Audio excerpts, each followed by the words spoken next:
नमस्कार. Bhagyashree healthy recipes and tips या YouTube चॅनलवर आपले सर्वांचे स्वागत आहे. आज आपण एक असा पदार्थ बघणार आहोत की जो तुम्हाला डब्याला पण चालू शकेल, टिफिनला पण चालू शकेल आणि ब्रेकफास्ट साठी पण चालू शकेल. आपण आज बघणार आहोत अतिशय छान असे लुसलुशीत, हे गरम गरम तर छान लागतातच, तस पण गार झाल्यानंतर पण छान लागतात असे आपण आज बघणार आहोत आलू पालक पराठे. हा पराठा तुम्ही घरी केलेल्या लिंबाच्या सॉस, चटणी किंवा दह्यासोबत आपल्या आपल्या आवडीप्रमाणे खाऊ शकतात. चला तर मग बघूया. पौष्टिक पालक पराठ्यासाठी आपण घेतली आहे इथं पालकाची अर्धी गड्डी, ती स्वच्छ धुवून पाणी निथळून घेतलेली आहे. एक उकडलेला बटाटा, खूप सारी कोथिंबीर, धनेची पूड, धने जिरे पूड, ओवा, पांढरे तीळ, हिरवी मिरची, आलं आणि लसूण. तसेच आपल्याला लागणार आहे फोडणीचे साहित्य: जिरे, मोहरी, मीठ आणि हळद.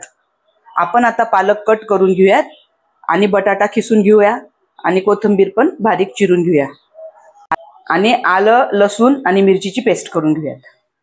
आपण पालक कापून घेतला आहे बारीक. आता एक कढई तापायला ठेवली आपण. त्याच्यामध्ये आपण 1 चमचा तेल घेणार आहोत. तेल तापले की आपण त्याच्यावर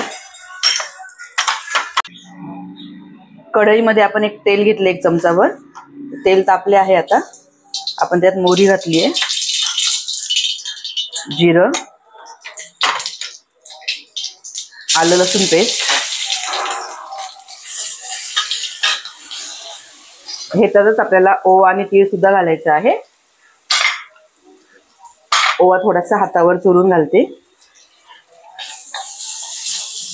तसेच आपण त्याच्यामध्ये हळद घालणार आहोत, थोडंसं मीठ आणि हिंग.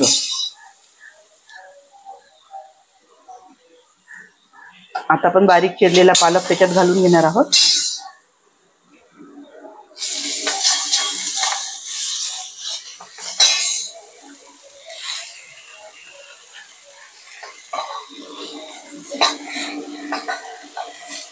आणि याला झाकण ठेवून एक वाफ काढून घेणार आहोत.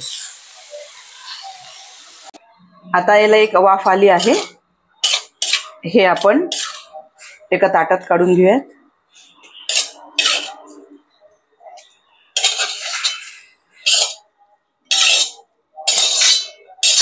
तसेच आपण तो उकडलेला बटाटा आपण किसून घेतला आहे.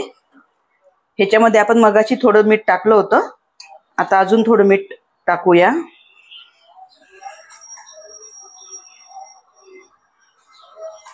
आणि हे नीट मिक्स करून घेऊयात. आता याच्यामध्ये मावेल एवढे आपण कणिक घेतली आहे, गव्हाचे पीठ, आणि थोडे ज्वारीचे पीठ घेतले आहे. आता ह्याच्यामध्ये मावेल तसे आपण कणिक आणि ज्वारीचे पीठ आपण ऍड करणार आहोत.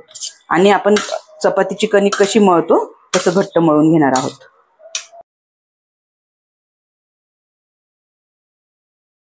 चिरलेली कोथिंबीर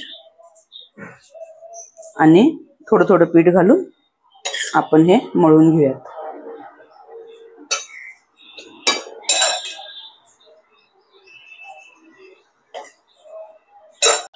आता हा आपला गोळा मळून तयार आहे. त्याचा एक आपण छोटा उंडा करून घेणार आहोत. आता आपण हे पराठे लाटून घेऊयात. एकीकडे तवा तापत ठेवला आहे गॅसवर.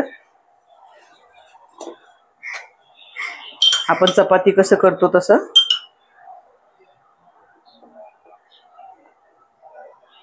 घडीच्या असे पराठे आपण लाटून घेऊयात.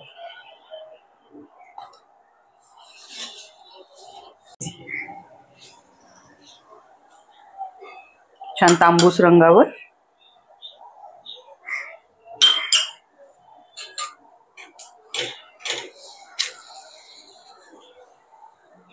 शेकून घ्यायचं आहे. तसेच आपण बाकीचे पण पराठे लाटून घेऊयात.